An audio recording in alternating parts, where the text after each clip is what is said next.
Think you have enough insurance just because you have coverage? The truth is, the reality is, most people are just one incident away from finding out they don't have nearly enough. So how do you know? In this video, we're going to break it all down for you, so you know exactly what you need to avoid a costly surprise if you're ever at fault.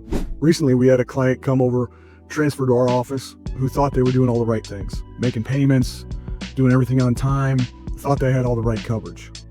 And with a small fender bender, found out the exact opposite.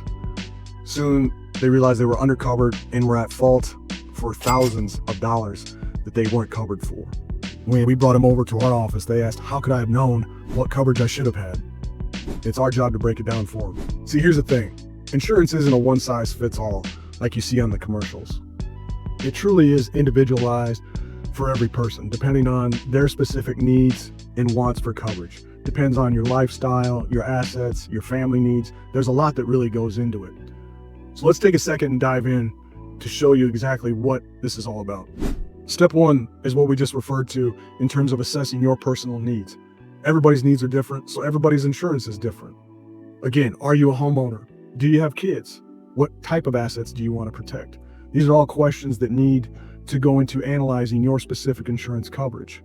Do you have a career you can't afford to lose? These are questions that must be answered in the proper order to get you the proper protection. Step two is analyzing your legal and financial risks.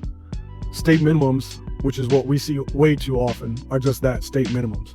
They limit the amount of protection that you have.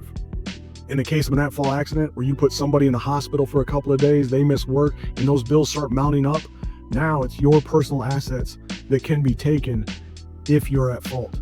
Your limits are just that with your company. They're the limit of what they're going to pay out, and they can leave you on the hook for the rest.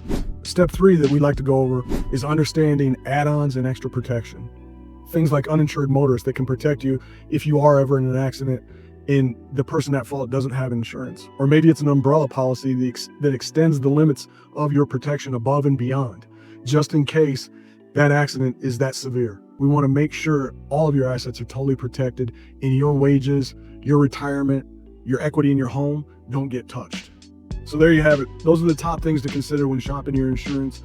It does go a lot deeper than that, but that's a good starting point. At Summit Insurance, we specialize in personalized protection and taking the time to evaluate your specific needs and wants.